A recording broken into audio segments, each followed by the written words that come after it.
We've had 2 storage facilities and 2 dealerships recently who have signed up because they thought, well, heck, we'll just incorporate this into our self-storage facility. We've already got our staff that's here overseeing the facility. We'll just incorporate this into what we're doing and we'll make that extra revenue. We got into, with the entire group, a 20-minute conversation about RVs. And he says, they're awesome renters. They pay more. They usually book for a whole year, even though they might be gone for months, but they know if they don't keep it, they may not have it when they get back, right? So he said they're awesome renters. I like the idea of a lot of these things because it gives options and opportunities for all the parties. You have a business opportunity, you have an opportunity for a storage facility, you have an opportunity for owners of RVs, and then you have an opportunity for customers, and it really works out nicely.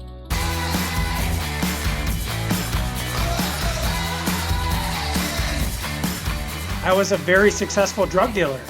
I ran drug homes, I had runners, I had the whole business plan. You know, I didn't have a COO like I have now, but God got a hold of my heart in 2003. That actually led into me getting fired from my job for sharing my faith, which shoved me into my entrepreneurial journey with the Lord. And I started a credit counseling business because I had some credit to clean up after I started walking with God. And I learned a lot about credit and settling debts and building credit and all the things. I started a credit counseling company in 2008, which I had no clue that the whole world was crashing down in 2008 when I started a credit counseling company. So I opened the phone book and I'm calling mortgage companies because I want to work with them and all the phone numbers are disconnected. But fast forward, that went really well. Did that for over a decade, authored several books, became a FICO certified expert and credit expert witness and all these different things. Then I bought an RV for my wife for our 10-year wedding anniversary. I thought it was amazing. She wasn't into it. She was 7 months pregnant with number 4. So we're sitting at a campground. She decides she's going home because she's miserable. In my mind's eye, I'm sitting around a campfire, you know, and the marshmallow like fell off into the fire because, you know, it's just such a sad picture. And I threw my RV up on Craigslist for rent. And a couple hours later, I've got an inquiry. And a couple days later, I'm renting my friend's RVs. And fast forward to here we are today, 8 years later, and we've got over 55 locations around the country. Now, remind me again, what year was this that you started? This was 2016 when I started our RV rental journey. Okay. And how did you guys meet? So I met with him in October 23. I was out looking for training on basically doing consignments because the model is like an Airbnb model, or VRBO, but then our rentals are on wheels, right? So, and I found his training. I signed up for his training modules. And at some point, he reached out to me and said, hey, we don't have any locations in Wisconsin. Would you be interested in a branch or a franchise? And basically told him at that point, I need to, do a little more due diligence and look into it. And then about 3 weeks later, we got on a call with my wife and we talked more about it and really connected, not only from a faith perspective, but really just the opportunity was there. And I saw really the opportunity and the potential. And the reality is we quadrupled our business the first year working with Fireside. So it's been exciting, going from 12 units to 60 bookings and close to $100,000. So there's so much opportunity. It's hard work, but there's so much opportunity and the model works. That's awesome. Now, why don't you explain to us the model? So walk us through how the model that you're doing and operating actually functions. Yeah. So basically what we are is we're a property management company. Yeah. And the property that we're managing is an RV on behalf of the owner. What we do is we partner with a storage facility typically, because then we can group the RVs together in a central location. The owners are paying for the storage of the RV. We're operating out of there. Very low overhead for a franchisee because your costs are either being covered by the owner as far as maintenance, storage, all that kind of stuff. And then the other side of the business is being covered by the renter as far as if it's being delivered, the cleaning of it, the stocking of it with whatever items that you choose to rent out. And we collect a 50% management fee to do it. Okay, so they're just renting it out. What platform are they renting their stuff out on? Is that like, do you even care? How's that work? Yeah, so basically the owner of the RV, they're giving us possession of the RV. here's the keys, take it. We're not using it. If they do use it, it's maybe once or twice a year, but it's actually gotten to the point with most of our franchisees where if the owner uses the RV, we probably won't enroll them into the program because there's literally over 12 million RVs sitting around the country doing nothing. So we can be kind of picky with who we partner with. So literally they're handing us the keys to the RV. We're putting it at our facility, whether it's a storage unit or the franchisee has their own location or property, and we're doing everything for them. It's completely passive. For the RV owner. For the RV owner, yes, sir. And so they buy basically an RV, or they have one, and they just are like, oh, we're going to rent it out. And then you guys provide the services to do everything so they don't have to do anything. And they're like, do they get to say, well, I want my RV during these times, but then these other times I don't want it? Yeah, we could definitely do that. It does get to a point of where you may not work with that owner anymore, just if they use it quite often, because honestly, I wouldn't encourage somebody to go buy an RV for us to rent it out, because it's completely different than storage, right? It's depreciating while storage is appreciating. So it's not like, hey, here's a good investment strategy for you. Go buy this $100,000 thing plus on wheels that, it's going to depreciate the moment you drive it off the lot. Our program is more, hey, you own the RV, you're not using it. Yeah. Let's help you offset the cost of ownership, potentially even profit. Plus, now that they're renting it out, now they can depreciate it under the same tax code you can depreciate other things under. I think that's 178, 179. So for them, it's passive. Their RV isn't just sitting there depreciating, rotting, doing nothing. And even like post-COVID, we've got a lot of people that are signing up for our program. We call it the principal pay down program. So basically, hey, we'll rent it out for you for 1 to 2 seasons, help you pay that principal down so you can actually get out of it now. Because unfortunately, during COVID, everybody went and bought an RV. Yep. And the dealerships are like, oh yeah, 0 down, 24-year financing. Come on in, we got you. And now the dealerships are competing with the consumers to sell RVs. So a lot of consumers are really upside down on their RVs. And so that's a lot of our business models helping these owners. Hey, let's get the principal paid down. And Mark actually found us because he bought a course on how to do this on your own, because we also just love educating consumers. Yep. I think that was the first course I bought from you, AJ, was kind of a course on how to do this. And then depending on, okay, do you want to do the work? Do you want it to be semi-passive, passive? And that's kind of same setup as us as far as the different options of how they want to operate. Interesting. So how much money do individuals generate?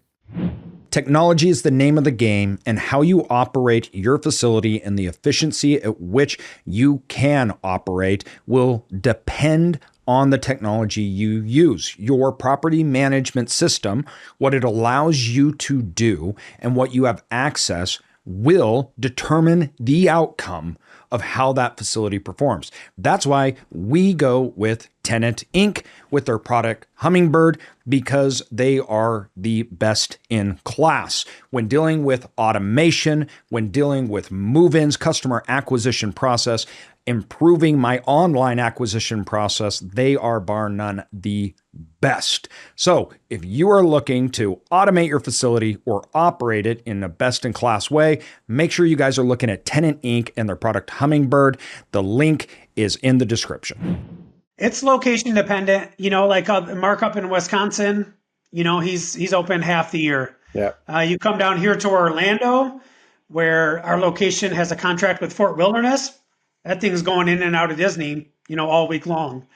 So it's all over the board. And, you get in, we have a location in Huntsville, Alabama, where we're partnered with NASCAR, Talladega, Bonnaroo Music Festival, different events like that, where it could go to a NASCAR event and rent out for 10 grand, for 5-6 days. Mm-hmm. So it just depends on the location and how that location is serving its customers, because we call it real estate. It's not just somebody that's going camping at a campground. It's corporate events. During quarantine, it was mobile quarantine units. A lot of our inventory right now in Florida is sitting on the side of houses while they're being rebuilt, because funding just started getting released from insurance companies for the last round of hurricanes. So it's a house on wheels. So it's very multifaceted on how these can be used. So the franchise, or you guys go and you rent this space from a storage unit, and then you go out in the market and try to find those people to bring and to provide the service for them, correct? We do that. We also have some storage facilities, kind of the mom and pop shops, where we've gone to them and they're like, great, here, these RVs are just sitting around doing nothing. Let's do a promotion together and get these RVs cash flowing. We've had 2 storage facilities and 2 dealerships recently who have signed up because they thought, well, heck, we'll just incorporate this into our self-storage facility. We've already got our staff that's here overseeing the facility.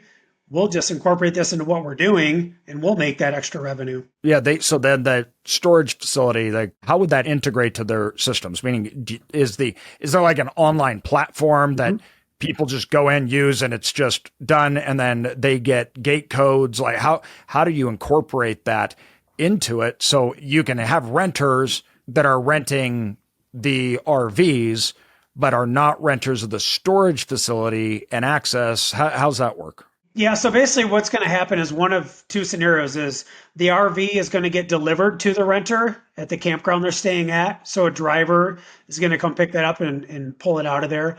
Or if it's a drivable RV in most of the situations, that boots on the ground operator is going to meet the renter there. They got to do a walkthrough of the RV, give them an orientation of how to use it, and then they're going to, send them off, which is another money-making activity as well, because then you have the renters who want to leave their vehicles and pay to have their vehicles sit there while they're out on vacation. Okay. So as opposed to just the rent, though, then obviously that storage owner could participate and add another line of revenue for those on. So that's fascinating to me. Now you mentioned that a lot of people are underwater. What's going on right now in the RV world, and like, how does that affect your business model? Yeah, most RV owners that we interact with, they've got to put about 20% down on their balance to be able to get out of that loan because they're underwater. And so for us, it's kind of created this blue ocean opportunity of there's that many more people that we can serve, so that's great for us. It's great that we have a solution for them as well, but it's created a tricky situation for the RV owner because they're competing with the dealerships who sold this mass quantity of RVs during COVID. So they're driving their prices down. So the RV owner has got to be more competitive to try and sell.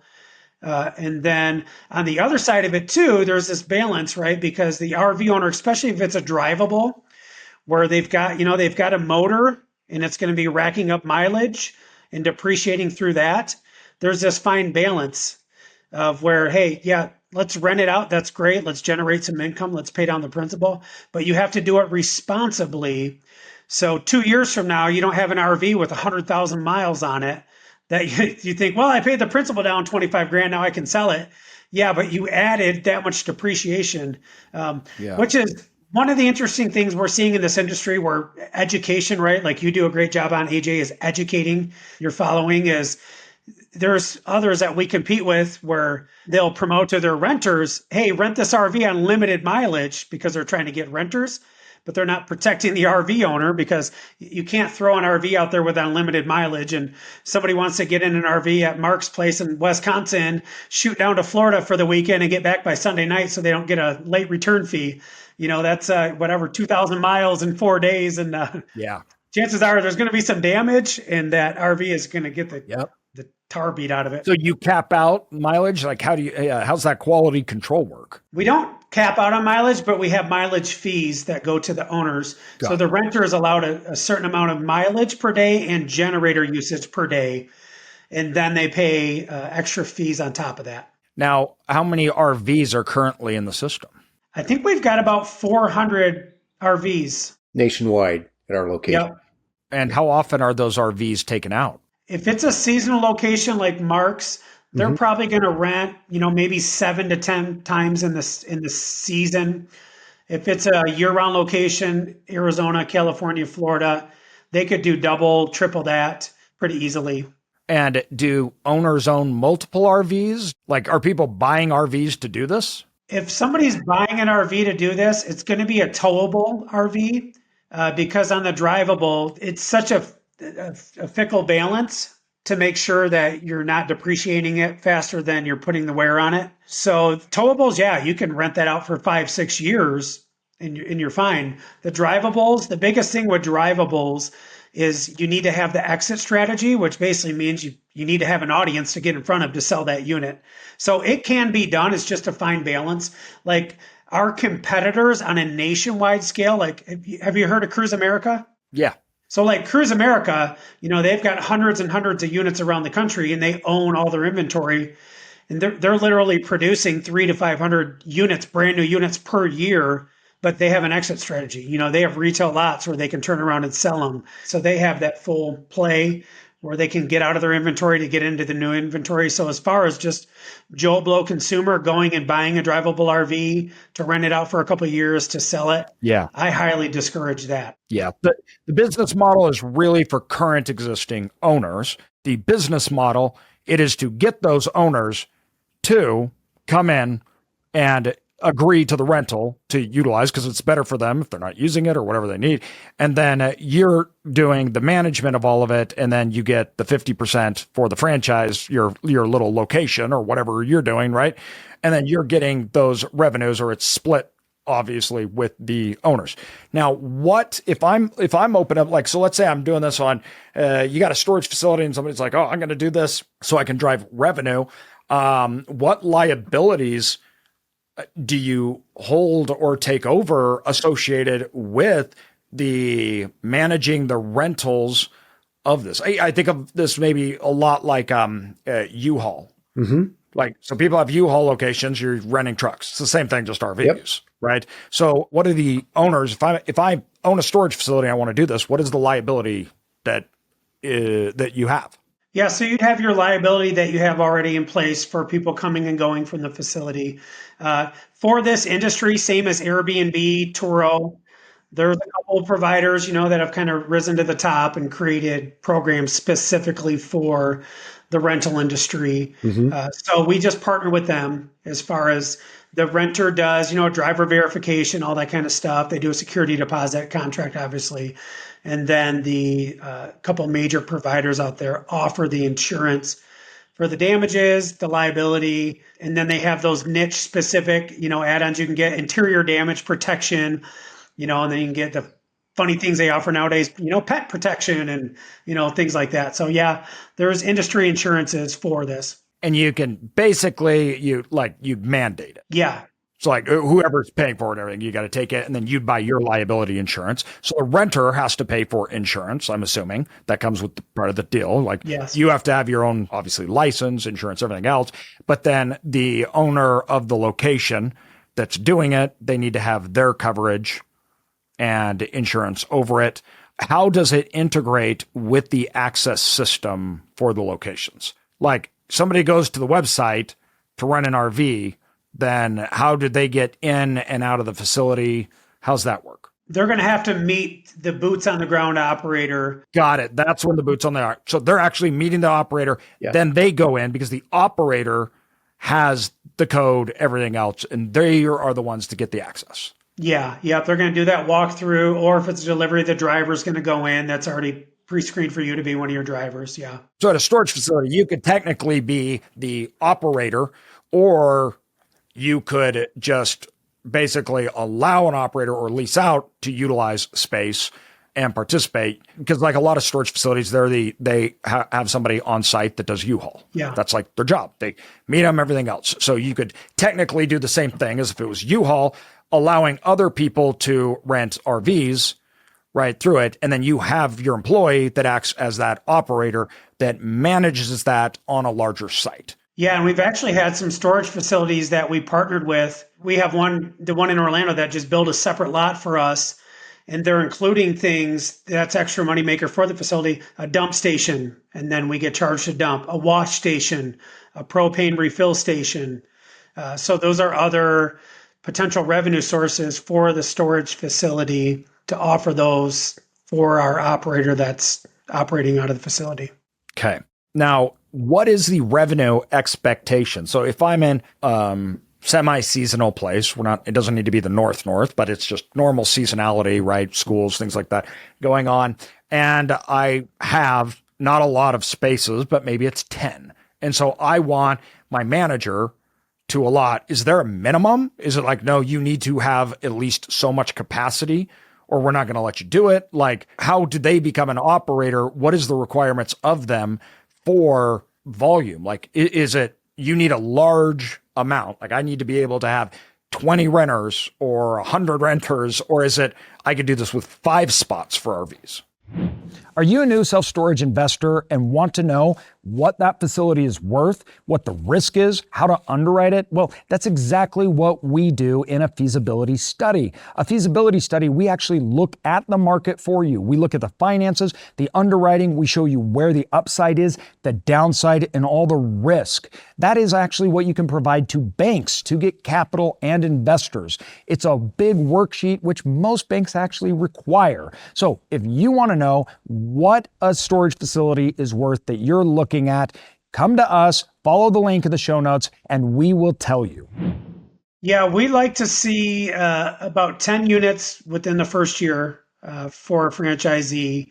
And then the business model is really kind of caps for those that are looking to do 6 figures. You can cap about 25 units and do really well. And we're getting our item 19. I don't know how much you know about the franchise world, but we're getting our item 19 done right now. So we'll be able to share more numbers here this year because we got all that stuff in line to do. So we're excited to be able to share that. But the average rental that goes out is 6 days. And just on the nightly rental revenue for the franchisee, depending on if it's a towable to a drivable, they're going to get about $500 to $700 just off the rental revenue. And then there's all this additional revenue that you can make, so you can rent camping chairs and the list goes on and on and on. You can rent linens and kitchen kits and all the things. Yeah, that makes sense. So, because this is a very interesting time where people are looking as lower demand comes in and, high interest rates, things like that. People are looking at reutilizing space. How can we do it differently? Especially a lot of people have had issues and stuff with things like U-Haul simply because they're a competitor. So people are like, wait, I'm literally using you and you have a facility right down the road. Like, people start to feel weird about that. That's brilliant of them, isn't it? Yeah, it is. How's the outlook on the coming few years here with, let's say, high interest rates? People aren't buying RVs. What does that look for you guys? So do you guys think that that's a good thing for this business model, or is that going to create some challenges? And how would you overcome it? Hey, Mark, you want to speak to that one? Because you've got that great report. Sure. Yeah, I went, part of my due diligence was starting this business. I went and I got some market research reports just on the overall RV rental industry and where it's been going since 2020 to 2030. And it's pretty staggering because we just know that the RV industry has been growing and will continue to grow. But our market is really what Garr calls the other people's RVs, OPVR. So we're actually taking inventory from the consumers and using that as our product. So I go out to Facebook Marketplace and I just put in an RV and it's slammed. And that's probably where I get most of my consignments are people that, they don't use it much. It sits on their driveway. Is this something that I should really keep? Well, if we use it 2-3 times a year. So this is an opportunity for them to still use it a couple times a year, but actually offset their payments. So it's going to continue to grow. And as more people are getting into the RV rental space, we're just going to see it continue to grow. Yeah, and we've also seen too, there's state, federal, private campgrounds being built all around the country, which is a great indicator for just the outdoor space and travel. Yeah. Right. So there's looking at it from that angle. A couple of our franchisees are actually RV dealerships. Mm-hmm. So they're taking their brand new inventory, putting it into rotation to rent out with us. And then they're able to put that back on their lot as used inventory because there's not a lot of used inventory sitting on the dealership lots because somebody who bought an RV, right, a year or two ago, 3 years ago, and now they want to trade it in to get another one. they've got to come to that closing table with 10, 15, 20 grand. So people are just holding on to these RVs. So Yeah. the dealers are actually, we have a dealership in Byron, Georgia. That's a franchise of ours. All their inventory is just brand new units that they own. They're going to rent it out for 1, 2, 3 seasons, get the depreciation benefit, and then turn around and throw it on their lot as used inventory. Yeah, there's another interesting trend that's been happening. Like over the last 20 years, we've seen the Airbnb and VRBO kind of grow that industry. But when people do it themselves, they realize, wow, this is a lot of work, and I can't do it with my full-time job. So what's happened now is we have these short-term vacation rental management companies popping up all over the place. And they're kind of taking it away from the owners, and they're doing the business. So this is the same model, because they do have platforms that are out there for the peer-to-peer, and people will rent out their one RV, and then they realize after the first, second season, wow, this is a lot of work. I don't have time for it. Then they come to us. And so I have about a third of my fleet are people that tried it on the platforms out there and said, it's not for me. So then they'll give it to us to do the management. So we're seeing that trend as well. People are trying it. It's a lot of work. They'll give it to us to take it over. That makes sense. Yeah, like, I don't want to deal with this. Yep. And then you can have it literally sitting there. You can use it and say, oh, I'm going to use it that we're going to bring it back, and then just go. And then you just get a check in the mail. And then it adds on to like the storage operators or everything else. It's a service that they can serve, or, so there's 3 kind of different buckets where that fit can work out well. Yep. There's basically 3 pillars, as Garr was saying, in our industry. The first place for us to really operate a franchise, we have to go out and look for the location. And typically it is a storage facility or it's some type of dealership.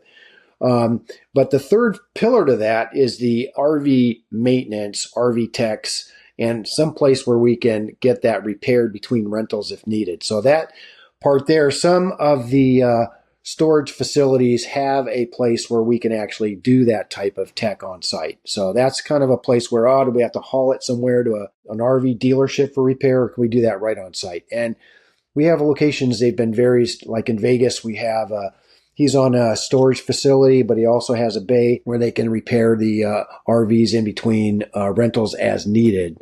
And there we just outsource for RV techs. There's a lot of mobile techs looking for jobs, and they don't always get the best pay at dealerships. So there's a great opportunity out there as well. So that's kind of the third leg that's out there that we work with. Okay. How much has this industry grown over the last 4 years? Because I'm like, this has to be more of this isn't obviously, it's got to be relatively new. Yeah. So the Airbnb of this industry, their name is RV Share, and they started in 2014. So just over 10 years. A year or so after that came the VRBO of this industry, Outdoorsy. And what happened is dealerships used to rent RVs. That used to be very common. You could go to a dealership and rent an RV. Well, they realized, hey, there's a lot more money in us fixing RVs than renting RVs. Mm-hmm. So, right, you drive by a Camping World and they have 40 repair bays. So that's their focus, is selling units and fixing them. So a lot of them got out of the rental space, created this void for many years. And then a gentleman went camping with his wife, and he got home and he said, I'm going to rent my RV. And he realized, there's nowhere to put it. He created RV Share, which sold for tens and tens of millions, his shares several years ago. And I got in just in 2016, shortly after those 2 platforms launched. Fireside has our own website platform, but like he said, RV Share and Outdoorsy, these are key partners that we work with together. So our units are on their platforms as well as ours in other spaces. Yeah. It's a fascinating thing that I think, obviously, this is going to become more and more. We've seen it in all industries. Mm-hmm. I like the idea of a lot of these things because it gives options and opportunities for all the parties. You have a business opportunity. You have an opportunity for a storage facility. You have an opportunity for owners of RVs. And then you have an opportunity for customers. And it really works out nicely. It's customers want RVs, right? Owners who want to generate income, they may have bought it. Now they're like, I got to do something here, and then from there, we have storage facility owners who may go, I have empty RV space and I'm not getting a ton for it. So I actually want to, do something different. And then you have people that are like, hey, I want to start a business and I want to go out here. I don't have huge amounts of capital. I don't have all of these things, so what can I do? that I can be, like you said, a management company where you're playing the in-between. I'm not buying the RVs. I'm not, so all of a sudden it's kind of this system that works out and it works for everybody. You're taking care of everybody's problem there. And two, you're creating opportunity for everybody. Yep. Renters, owners of RVs, storage facilities, and people that want to go down the entrepreneurship route to start a business. And it's simple enough to where everybody can get it.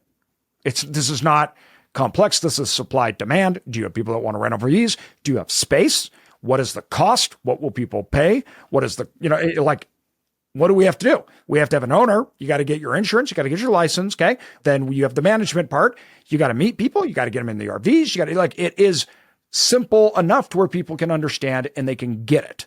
It's not overwhelming to a point where they're like, how am I going to do this? Right. And so I think it's a great option. And I like, especially now, because you're right, a lot of people they've kind of got stuck in some of these situations with RVs, and that can be scary for individuals. Also, with that said, at interest rates at this level, people don't want to buy RVs. To go and buy RV in this kind of climate, a lot of people don't want to, but they're like, I still want to use one. Interest rates also hurt the industry. So the self-storage industry, if people aren't buying RVs though, and they're not storing them, then demand's down. But yet people still have RVs. And so I really like it. It's a really cool thing. As we were, talking about, Mark, about this, I think that as people are looking for creative solutions on these different ways, but like storage people too, that idea of U-Haul, which people were like, we liked that. It made sense with our customer base and our utilization. I view it as the same thing. It makes sense if you have the space, what you're using for, if you can drive a higher ROI, right? Like, okay, this could be a good option. Maybe, may not be, but at the same time, it's more within your control. You're dealing with individual owners of RVs, right? You can put it in with your operations, yet you can have the framework and everything to do it. You don't have to feel like, oh, I'm going to U-Haul, who's literally my competitor, and I'm giving them all my information. They know everything, and they could go and turn around and build a storage facility down the road. Yeah. Right. And then really kill my business. So then they say, well, how can I add on other lines of revenue? And so it's, very, very unique. And I like the options. I'd like to say one thing real quick here, AJ. Yeah, go for it. At your SSI event back in September, your dad did the storage tour on the last day, which actually we sponsored. Yeah, but I was sick. I felt so bad. I was like, I called my dad. I'm like, I need your help. Like, you got to go. I'm dying right now. So he jumped in, which was awesome. He was awesome. So, but we got into, with the entire group, a 20-minute conversation about RVs, because the whole backside of your facility there was up with RVs. And he says, they're awesome renters. They pay more. They usually book for a whole year, even though they might be gone for months, but they know if they don't keep it, they may not have it when they get back, right? So he said, they're awesome renters. So he was just talking about all the advantages. If you have space, rent it out to RVs and boats, because they've made some of them major investments and they want to make sure they're taken care of and in a good spot. So that was excellent. And then Neil, who did a presentation there at the SSI, he threw up all these different models of different storage facilities that they're building. And a couple of them had RVs in the front. And he says they put them out there so people see them. And that's how they promote their RV rentals, because they show off their model RVs right there in the front of their location. So people are doing it. The opportunities are there. It just doesn't fit in your model. Yep. I love it. So yeah, where can people go to learn more, if you guys wouldn't mind connecting to people? Because I'm sure there's going to be people that are like, hey, I could use something like this, or I'm interested in it. Where can they go to talk to you guys? Yeah, jump on our website, FiresideRVRental.com. You can learn about the business opportunity. You can check out to rent an RV. You can throw your RV in the management program. And you can learn all about us. And then I'd love to send people as well to myrealestatestory.com. That's a free download of my book. And I love encouraging entrepreneurs. And so in that book there's a lot of my struggles, successes, failures, all the things that's, like you said before we started the show, AJ, is there anything off limits? And I believe as entrepreneurs, there shouldn't be anything off limits, because I agree. There's so much we can learn by sharing our struggles, sharing the stupid things we did, right? Mm-hmm. Not just our successes. So I love to send people there to get, and you can find that book on Amazon too, but you can get a free copy It's myrealestatestory.com. And we'll put those in the show notes. Guys, thank you for coming on. I appreciate it. This was something, Mark, we were talking about. I'm like, yes, this is interesting. I want to talk about this more. I want other people to be able to hear this. I got a lot of questions and I'd like to see. And so I generally think if I'm interested in it and I want to know more about it, our audience probably is too. So thank you guys for spending the time and coming on to tell us what you guys are doing and how this all works. Yeah. Thanks for your time, AJ. Thanks, AJ. Appreciate you.